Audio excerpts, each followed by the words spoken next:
السلام عليكم ورحمة الله. اليوم بإذن الله سأقدم لكم في هذا الفيديو فوائد القرنفل المفيدة في حالة نزلات البرد والتهاب الشعب الهوائية وانسداد الجيوب الأنفية، كما يفيد في علاج السعال وكذلك الربو.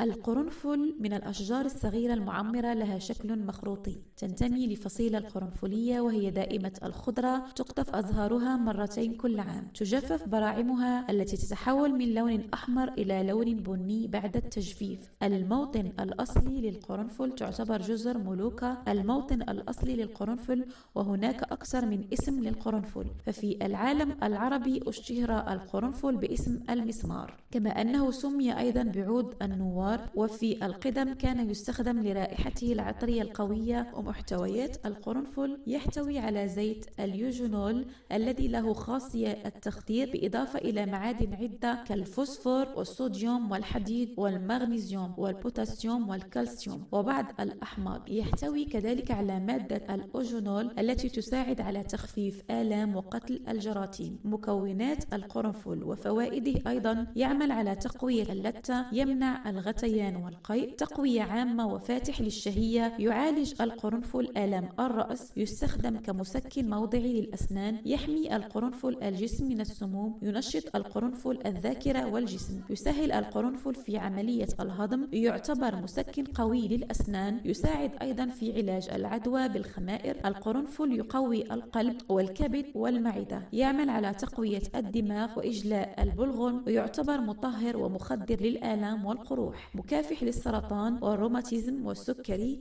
والسل. استعمال القرنفل في علاج القذف المبكر عند الرجال. يعمل القرنفل في تطهير وتعقيم المعدة وتخفيف الحمى. يقوي القرنفل العضلات الرحم، ومن بينه التقلصات خلال الولادة. يستخدم القرنفل كمدر للبول، وكذلك خافض لضغط الدم، فعال في تفتيت الحصى، وكذلك يفيد في أمراض الجلد. يحتوي القرنفل على مادة الأوجينول التي تساعد في تخفيف آلام وقتل الجراثيم، تنقية البول وطرد السموم، ضد